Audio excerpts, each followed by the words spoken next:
शहर की तंग गलियों के बीच एक छोटा सा घर था, जिसकी माली हालत भले ही बहुत अच्छी नहीं थी, लेकिन वहां का आंगन बहुत बड़ा था। उस आंगन के ऊपर बनी एक छोटी सी बालकनी रिया की पूरी दुनिया थी। रिया, जिसकी उम्र महज अभी 23 साल थी, पर उसके सपने उस बालकनी की रेलिंग लांग कर पूरे आसमान को मुट्ठी में करने के थे। वो चंचल थी। रिया ने वहां गमलों में ऐसी हरियाली सजा रखी थी कि वो किसी राजमहल के बगीचे से कम नहीं लग रहा था। शाम का वक्त था, ठंडी हवाएं चल रही थी। रिया अपनी बालकनी में बैठी चिड़ियों की चहचहाहट सुन रही थी। तभी उसकी माँ गीता देवी हाथ में खाने की थाली लेकर आती है। रिया, ओ रिया, फिर यही जम गई। अरे लड़की, जब देखो तब इसी बालकनी में टहलती रहती है। कभी कमरे में भी टिक जाया कर, या नीचे आकर आंगन में काम में हाथ बटा लिया कर। ये भी कोई बात हुई भला? माँ, आप नहीं समझोगे। इन ठंडी फिजाओं में तो सुकून है, वो आपके उस बंद कमरे में कहाँ। देखो तो सही, चांद कितना प्यारा लग रहा है। चांद तो प्यारा है, पर रोटी ठंडी हो रही है। तू ये बता, अगर तेरे ससुराल में बालकनी ना हुई तो तू क्या करेगी? वहाँ तो तुझे घर के भीतर रहना होगा। अरे माँ, वहाँ भी मैं अपना कुछ न कुछ जुगाड़ लगा ही लूंगी। आप टेंशन मत लीजिए। मुझे इन पेड़ पौधों, खुली हवाओं और खिड़कियों से कोई दूर नहीं कर सकता। मैं अपनी बालकनी अपने साथ ले जाऊंगी। पगली है तू। चल अब खाना खा ले, कल कॉलेज भी जाना है। माँ, आप नहीं समझोगी। इस बालकनी में खड़े होकर जब हवा मेरे बालों को छूती है तो लगता है जैसे मैं उड़ रही हूँ। अगली सुबह रिया कॉलेज पहुंचती है। वहां उसकी सहेलियां मस्ती कर रही थी, लेकिन रिया का ध्यान तो आसमान के बादलों पर था। रिया, कहाँ खो गई है? देख, सर आ रहे हैं। सीमा, देख आज का मौसम कितना सुहावना है। ऐसी ठंडी हवा चल रही है जैसे कोई संगीत बज रहा हो। अरे पागल है क्या? मौसम बिगड़ रहा है, काली घटाएं छा रही है, तुझे ठंड लग जाएगी। बारिश होने वाली है। पागल तुम लोग हो जो कुदरत के इस हुस्न का आनंद ही नहीं लेती। वक्त अपनी रफ्तार से चलता रहा। रिया की पढ़ाई पूरी हो चुकी थी और उसकी शादी कुणाल से तय हो गई। कुणाल एक सॉफ्टवेयर इंजीनियर था, जो शहर के एक मध्यम वर्गीय परिवार से ताल्लुक रखता था।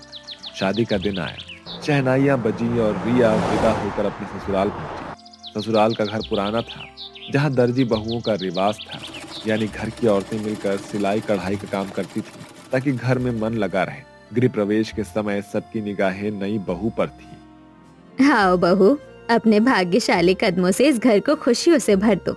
निधि, जरा आरती की थाली ला तो। जी माँ जी, अभी लाई। हमारी छोटी देवरानी तो बड़ी सुंदर है, बिल्कुल गुड़िया जैसी। कुणाल, अब जिम्मेदारी बढ़ गई बेटा। देख, बहू को कोई तकलीफ ना हो। जी भैया, फिक्र ना करें। रस्में पूरी हुई। जब रिया पहली बार अपने कमरे में दाखिल हुई तो उसकी नजरें बालकनी तलाशने लगी। उसने पूरा कमरा छान मारा, पर वहां पर सिर्फ एक खिड़की थी जो दूसरी दीवार की तरफ खुलती थी। रिया का चेहरा उतर गया।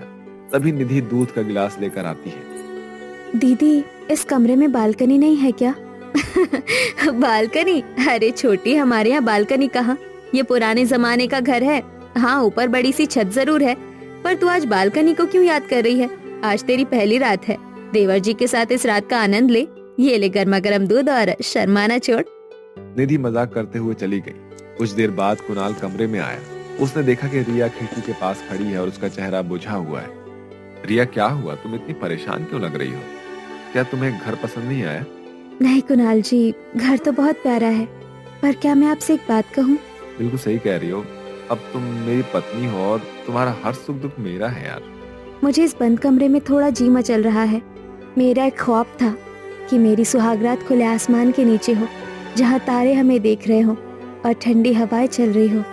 हमारे मायके में तो बालकनी थी, पर यहाँ। पर रिया, अब मैं रातों रात बालकनी कहाँ से लेकर आऊंगा? निधि दीदी कह रही थी कि ऊपर छत है, क्या हम वहाँ नहीं जा सकते? छत पर घर वाले क्या सोचेंगे? सब सो रहे होंगे ना। पर फिर भी। प्लीज कुणाल जी, सिर्फ आज की रात। मैं बस उस शांति को महसूस करना चाहती हूँ। कुणाल सोच में पड़ गया। खानदानी घर, पहली रात और छत पर जाना, लोग क्या कहेंगे? पर रिया की आंखों में मासूमियत देखकर वो मना नहीं कर पाया। वो दोनों चुपके से रजाई और तकिए लेकर छत पर चले गए। वाह, I love you Kunal, I love you. आपने मेरा सपना सच कर दिया। धीरे बोलो, सब जाग जाएंगे। सच कहूँ, यहाँ का नजारा वाकई सुकून भरा है यार। आपने मेरा दिल जीत लिया। देखिए, यहाँ से चांद कितना साफ दिख रहा है। पागल हो तुम। पर ये तुम्हारी पागलपन ही तो तुम्हारी खूबसूरती है। कुणाल ने छत के एक कोने में, जहां आसमान का सबसे साफ नजारा दिखता था, वहां बिस्तर लगाया। रिया पास आकर बैठ गई। कुणाल उसके ठीक बगल में बैठा। दोनों के बीच की दूरी अब सिमटने लगी थी। माहौल में चमेली की हल्की खुशबू और रात की खामोशी का जादू था। रिया, मैंने कभी नहीं सोचा था कि मेरी सुहागरात ऐसी होगी। मैं तो एक साधारण से इंजीनियर हूँ, कोड्स और फाइलों में उलझा रहता हूँ, पर तुमने आज मुझे इस खुले आसमान के नीचे लाकर एहसास दिलाया कि जिंदगी कितनी खूबसूरत हो सकती है। पता है कुणाल जी, जब मैं छोटी थी मैं घंटों अपनी बालकनी में बैठकर तारों से बातें करती थी। मुझे डर था कि शादी के बाद मेरा ये आसमां मुझसे छिन जाएगा, पर आपने आज साबित कर दिया कि आप मेरे सपनों को पिंजरे में नहीं रखेंगे। इन तारों की गवाही में ये रात लिखनी है, तुम्हारे हाथ में थाम कर अपना हाथ, एक नई बात लिखनी है। अरे आप तो कवि भी निकले। मैंने तो सोचा था सॉफ्टवेयर इंजीनियर सिर्फ 0 और 1 ही समझते हैं। शायरी तो दिल से निकलती है रिया, और आज मेरा दिल बहुत खुश है। तुम्हारी आंखों में चमक है ना, वो इन सितारों से भी ज्यादा रोशन है। कुणाल ने धीरे से रिया के चेहरे को अपनी हथेलियों से भरा। चांदनी की रोशनी में रिया का चेहरा किसी संगमरमर की मूरत जैसा दमक रहा था। रिया ने अपनी पलकें झुका ली। उसकी सांसों की गति बढ़ गई थी। कुणाल ने अपने माथे पर एक लंबा और प्यार भरा चुंबन अंकित किया। वो पल जैसे ठहर गया था। ठंडी हवा का झोंका आया, जिससे रिया थोड़ी कांप गई। ठंड लग रही है, इधर आ जाओ। अब नहीं लग रही। आपकी बाहों में जो गर्माहट है वो इस दुनिया के किसी भी कमरे में नहीं मिल सकती। ये क्या बात है आज की चांदनी में कि हम खो गए प्यार की रागनी में। ये बाहों में बाहें, ये बहकी निगाहें, लो आने लगा जिंदगी का मजा। ये रातें, ये मौसम, नदी का किनारा, ये चंचल हवा, कहा दो दिलों ने कि मिलकर कभी हम न होंगे जुदा। उस रात उन्होंने सिर्फ शरीर से नहीं बल्कि रूह से एक दूसरे को महसूस किया। वो आसमान के नीचे लेटे रहे। कुणाल उसे तारों के नाम बताता रहा और रिया अपनी कहानियां सुनाती रही। रात अपनी ढलान पर थी और वो दोनों एक दूसरे के प्यार की चादर ओढ़े खुले आसमान के नीचे अपनी नई दुनिया बना रहे थे। वो सुहाग रात महज एक रस्म नहीं बल्कि दो रूहों का आजाद मिलन बन गई थी। अगली सुबह जब दोनों नीचे आए तो निधि की पारखी नजरों ने उन्हें देख लिया। ओहो, तो हमारी देवरानी जी ने देवर जी को पहली ही रात में काबू कर लिया। छत की सैर कैसी रही? दीदी, वहाँ बहुत मजा आया। कमरे में दम घुटता था। बहू, ये सिलाई मशीन देख रही हो? हम सब औरतें यहाँ दोपहर में बैठकर कपड़े सिलती हैं। इससे घर में थोड़ी मदद हो जाती है। क्या तुम्हें सिलाई आती है? जी माँ जी, मैं सीख लूंगी। रिया ने धीरे धीरे घर संभाला, लेकिन उसकी छत की जिद खत्म नहीं हुई। उसने छत पर सुंदर गमले सजा दिए।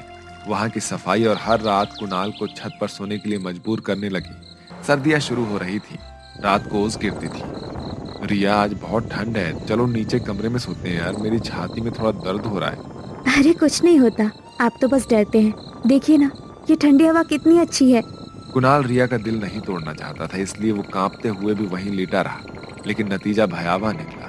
अगली सुबह कुणाल उठा ही नहीं। उसे तेज बुखार था और सांस लेने में तकलीफ हो रही थी। घर में हड़कंप मच गया। डॉक्टर को बुलाया गया।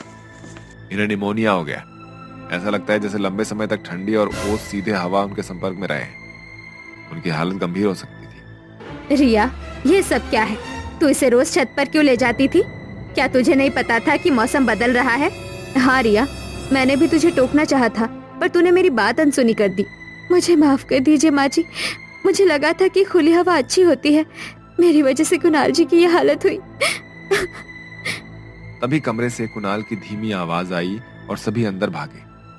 माँ, रिया को मत डांटिए, इसमें उसकी कोई गलती नहीं है। ये तो उस खुले माहौल में पली बढ़ी है, तो इसे शहर के इन बंद कमरों में ढलने में थोड़ा वक्त तो लगेगा ना। गलती मेरी थी कि मैंने अपनी सेहत का ध्यान नहीं रखा। नहीं कुणाल जी, अब और नहीं। मेरी बालकनी की चाहत आपके स्वास्थ्य से बड़ी नहीं है। मुझे समझ आ गया है कि खुशियाँ जगह में नहीं, इंसान की सलामती में होती है। आज के बाद हम कभी छत पर जिद करके नहीं सोएंगे। चलो, सुबह का भूला हुआ अगर शाम को घर आ जाए तो उसे भूला नहीं कहते। रिया, अब कुणाल को ठीक करना तुम्हारी जिम्मेदारी है। और हाँ, अब से तू छत पर सिर्फ पौधे सींचने जाएगी, रात गुजारने नहीं। घर में हंसी का माहौल वापस आ गया। रिया ने अपनी गलती मान ली थी। उसने समझ लिया था कि प्रकृति का आनंद लेना अच्छी बात है, पर अपनों की जान जोखिम में डालना बिल्कुल भी नहीं। अब वो अपनी जेठानी निधि के साथ बैठकर आंगन में सिलाई करती थी और शाम को पूरे परिवार के साथ छत पर चाय पीती थी। ठंड में बिना रजाई की नई बहू की सुहागरात। दिल्ली के पॉश इलाके में स्थित धनराज का बंगला सुबह की धूप में चमक रहा था। बड़े से आंगन में संगमरमर का फर्श, चारों तरफ महंगी गाड़ियां और घर के अंदर हर सुविधा मौजूद थी। लेकिन इस चमक दमक के बीच एक चीज जो हमेशा ठंडी रहती थी, वो थे घर के लोगों के रिश्ते। ड्राइंग रूम में रजाई से ढके सोफे पर बैठी जैस्मीन मोबाइल पर व्यस्त थी। बाहर दिसंबर की ठंड अपने पूरे जोर पर थी, लेकिन इस घर में हीटर, रूम हीटर और मोटी रजाई की कोई कमी नहीं थी। जैस्मीन, ठंड बहुत है, रजाई ओढ़ ले, सुबह से बस मोबाइल में लगी है। मॉम, यहाँ ठंड कहाँ लगती है? हर जगह हीटर लगा है। ठंड तो गरीबों को लगती होगी। सुषमा कुछ पल चुप रही। उनकी आंखों में बेटी के लिए चिंता भी थी और उसके व्यवहार से हल्की पीड़ा भी। उस समय धनराज अखबार मोड़ते हुए अंदर आए। जैस्मीन, तुमने फिर ऐसा क्यों कहा? इंसान की कीमत पैसों से नहीं होती। डैड, आप भी ना, आजकल बिना पैसे के कौन पूछता है किसी को? धनराज ने अखबार एक तरफ रख दिया। उनकी आंखों में जीवन का अनुभव था, संघर्ष की यादें थी। मैं भी कभी बिना पैसों का ही था बेटी। ठंड में बिना रजाई के रातें काटी हैं मैंने।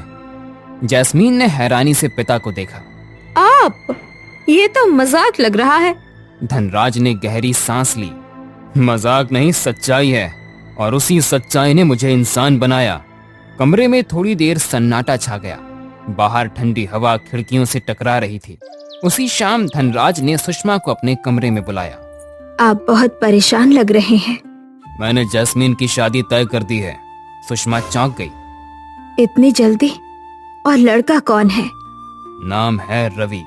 सीधा साधा, ईमानदार, लेकिन गरीब है। सुषमा की आंखें फैल गई। गरीब? धनराज, जैस्मीन इस घर की रजाई के बिना एक रात नहीं रह सकती, और आप उसे? इसीलिए उसे जिंदगी की असली ठंड महसूस करनी होगी। दूसरी ओर गांव के एक कच्चे से घर में रवि अलाव के पास बैठा था। ठंड से उसके हाथ कांप रहे थे। घर में एक ही पुरानी रजाई थी जिसे बारी बारी से सब ओढ़ते थे। रवि, आज ठंड ज्यादा है, रजाई ले ले। नहीं अम्मा, आप ले लो, मुझे आदत है। बेटा, गरीब है तो क्या, दिल अमीर रखना सीख लिया है। रवि मुस्कुरा दिया।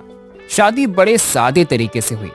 जैस्मीन भारी लहंगे और हीटर से गर्म मंडप से निकलकर जब विदा हुई तो उसकी आंखों में आंसू कम और हैरानी ज्यादा थी। मॉम, सच में ये सब जरूरी था? जैस्मीन गरीब ससुराल पहुंची। मिट्टी का आंगन, टूटी चारपाइयां और दीवारों से आती ठंडी हवा। उसे लगा था कि उसके पिता ने सारी ऐसो आराम की चीजें दहेज में दे दी होंगी, लेकिन असलियत कुछ और ही थी। बहू, घर छोटा है पर दिल बड़ा है। रजाई कम है पर अपनापन भरपूर है। जैस्मीन ने चारों ओर देखा। ठंड उसके शरीर के अंदर उतर रही थी। भाभी, आप शहर से आई हो, आपको ठंड लगेगी। चाची, रजाई ओढ़ लो। जैस्मीन ने पहली बार बिना हीटर, बिना सुविधा, सिर्फ एक पतली रजाई देखी। रात आई, सुहागरात का कमरा, एक छोटी सी कोठरी, एक चारपाई और एक ही रजाई। जैस्मीन, ठंड है, रजाई तुम ले लो। और तुम? मुझे आदत है। जैस्मीन ने रजाई ओढ़ी, लेकिन ठंड फिर भी चुभ रही थी। उसकी आंखों में पहली बार डर और अकेलापन था। रवि, यहाँ हमेशा ऐसा ही रहता है? हाँ, ठंड, बिना रजाई और फिर भी सुबह की उम्मीद। जैस्मीन चुप हो गई। उसकी आंखों से आंसू बह निकले। पहली बार उसे समझ आया कि ठंडे सिर्फ मौसम नहीं बल्कि हालात भी होते हैं। रात किसी तरह कट गई। जैस्मीन ने जिंदगी में पहली बार ठंड को अपने बदन के अंदर उतरते हुए महसूस किया था। रजाई पतली थी, जगह जगह से फटी हुई, जैसे वर्षों की गरीबी ने उसे भी थका दिया हो। वो बार बार करवट बदलती रही।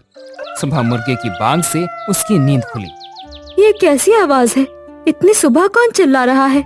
रवि हल्की मुस्कान के साथ उठा। ये मुर्गा है, यहाँ अलार्म नहीं, यही सबको जगाता है। जैस्मीन ने ठंडी जमीन पर पैर रखा तो सिहर गई। हे भगवान, जमीन इतनी ठंडी। सर्दियों में यही होता है। वो रजाई को कसकर लपेटे रही, मानो वही उसकी आखिरी ढाल हो। बाहर आंगन में माला चूल्हे पर रोटी सेक रही थी। धुआं और ठंड मिलकर आंखों में चुभ रहे थे। बहू उठ गई। ठंड तो लग रही होगी। यहाँ हर चीज ठंडी है, घर, हवा, जमीन। माला ने मुस्कुराने की कोशिश की। गरीबों में यही सब साथ देता है, रजाई भी, आग भी। उसी समय रामलाल लाठी टेकते हुए आए। बहू, हमारे पास देने को ज्यादा नहीं है, पर दिल में कमी भी नहीं है। जैस्मीन ने कुछ नहीं कहा। उसे लगा जैसे ये शब्द भी ठंडे हों। अलका बच्चों को तैयार कर रही थी। जा बिटिया, स्कूल से लौटते वक्त लकड़ियाँ बटोर लाना। ठीक है माँ। बिट्टू रजाई में घुसा हुआ था। माँ, ठंड है, आज स्कूल मत भेजो। ठंड में ही तो मेहनत करनी सीखते हैं। जैस्मीन ये सब देख रही थी। उसके दिमाग में अपने कमरे का सॉफ्ट बेड और मोटी रजाइयां घूम रही थी। दिन बीता, शाम फिर ठंड लेकर आई। दूसरी रात भी वही पतली रजाई। रवि, क्या कभी यहाँ मोटी रजाई नहीं आई? आई थी, पर 1 साल किसी बीमार को दे दी। जैस्मीन चुप हो गई। उधर शहर में धनराज बेचैन थे कि उनकी बेटी कैसी होगी। वहीं दूसरी ओर रवि ने चुपचाप रजाई का एक सिरा जैस्मीन की ओर पास कर दिया। थोड़ा सह लो, जल्द ही सुबह हो जाएगी। जैस्मीन ने पहली बार महसूस किया कि ये आदमी अपनी ठंड छुपा रहा है। उसकी आंखें भर आई। इसी के साथ अगले दिन माला बीमार पड़ गई, बुखार और ठंड से। डॉक्टर को बुलाइए। पैसे नहीं है बहू। जैस्मीन ने देखा माला को वही पुरानी रजाई उड़ा दी गई थी। अम्मा, मेरी रजाई ले लो। माला चौंक गई। नहीं बहू, तुम्हें ठंड लगेगी। मुझे आदत डालनी पड़ेगी। रवि उसे देखता रह गया। रात फिर आई। इस बार जैस्मीन बिना रजाई के बैठी रही। तुम ओढ़ क्यों नहीं रही हो? आज समझ में आया, ठंड सिर्फ मौसम नहीं होती। उसकी आवाज में अब घमंड नहीं था। धीरे धीरे दिन बीतते गए। जैस्मीन ने चूल्हे पर हाथ सेंकना सीखा, अलाव के पास बैठना सीखा, गुड्डी और बिट्टू के साथ रजाई साझा करना सीखा। चाची, अब आपको ठंड कम लगती है। हाँ शायद। एक शाम वो अकेली बैठी थी। डैड सही कहते थे, रजाई से ज्यादा जरूरी अपनापन है। ठंड अब भी थी। रजाई अब भी पतली थी, पर दिल में कुछ पिघलने लगा था। रजाई ओढ़ लो, ठंड बढ़ रही है। आज समझना चाहती हूँ कि आप लोग कैसे जीते थे। रवि कुछ नहीं बोला। वो समझ गया कि ये ठंड से ज्यादा किसी और चीज की परीक्षा है। अगली सुबह सूरज निकलने से पहले ही माला की खांसी सुनाई दी। रामलाल, पानी। जैस्मीन तुरंत उठी। ठंडी जमीन पर नंगे पैर चलते हुए वो रसोई तक पहुंची। मिट्टी का घड़ा छूते ही उसके हाथ सुन्न हो गए। इतने ठंड में ये लोग रोज कैसे करते हैं? उसने पानी लाकर माला को दिया।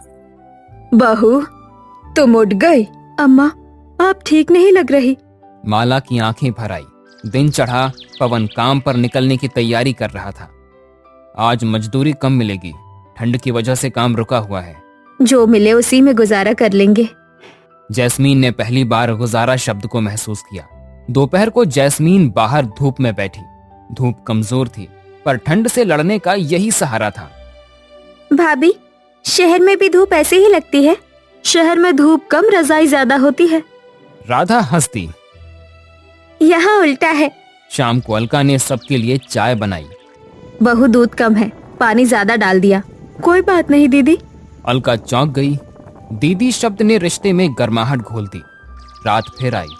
ठंड पहले से तेज थी। घर में सिर्फ एक ही रजाई थी, जो माला के पास थी। तुम्हें ठंड लगेगी। आज मैं सीख रही हूँ। उसने अपनी शाल राधा को दे दी। भाभी, उसी रात जैस्मीन को नींद नहीं आई।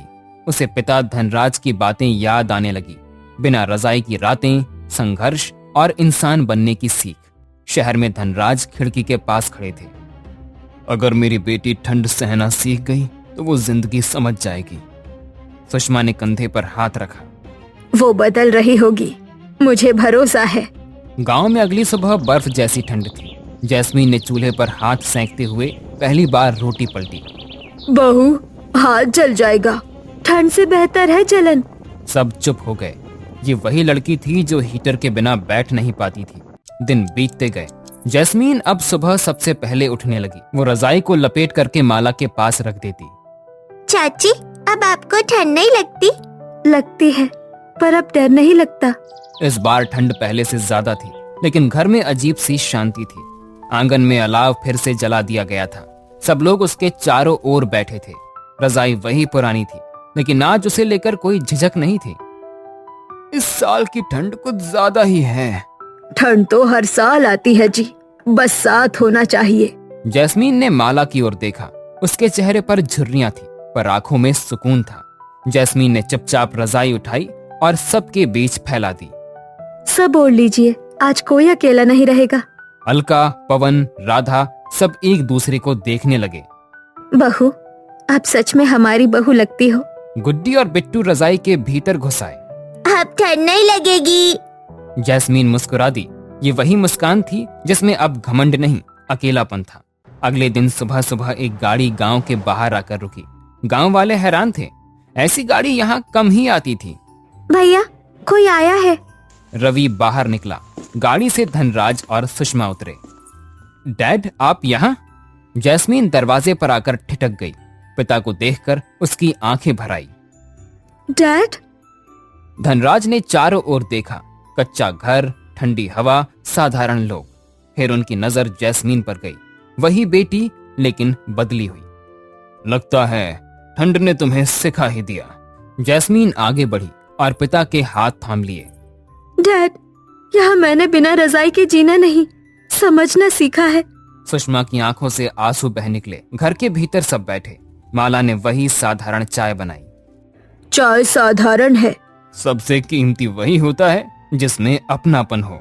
जैस्मीन ने चाय खुद बढ़ाई। डैड, यही मेरा परिवार है। धनराज ने उसकी ओर देखा, फिर रवि की ओर। रवि, तुम अमीर नहीं हो, पर तुमने मेरी बेटी को इंसान बना दिया। रवि की आंखें नम हो गई। रात को ठंड और बढ़ गई। धनराज ने देखा कि माला वही पुरानी रजाई ओढ़े है। जैस्मीन, यही रजाई? हाँ डैड, इसी ने मुझे बदला है। धनराज देर तक उस रजाई को देखते रहे, मानो उसमें संघर्ष, प्रेम और सब्र बुना हो। अगले दिन धनराज ने सबको इकट्ठा किया। मैंने जिंदगी में बहुत कमाया, पर आज समझ आया कि असली दौलत क्या होती है। सभी लोग चुप थे। मैं अपनी पूरी जायदाद जैस्मीन के नाम करता हूं। सुषमा चौंकी नहीं, उन्हें पहले से इस बात का पता था। डैड? क्योंकि अब तुम उसे संभालना जानती हो। जैस्मीन ने परिवार की ओर देखा। डैड, ये जायदाद सिर्फ मेरी नहीं होगी, ये इस परिवार के भविष्य के लिए होगी। रामलाल की आंखों से आंसू बह निकले। बहू, तुमने हमारी ठंड हर ली। कुछ महीनों बाद घर में बदलाव दिखने लगे। एक दो नई रजाइयां आ गई थी। पुरानी रजाइयां अब भी संभाल कर रखी गई थी। चाची, ये पुरानी रजाई क्यों? ताकि कभी भूल ना जाए हम कहाँ से चले थे। रवि ने जैस्मीन का हाथ थामा। तुमने ठंड को ताकत बना दिया। सर्दी की आखिरी रात सब लोग साथ बैठे थे। बाहर ठंडी हवा थी, लेकिन भीतर गर्माहट थी। अब ठंड डराती नहीं, क्योंकि रजाई से ज्यादा मजबूत रिश्ते हैं। सभी लोग मुस्कुरा दिए।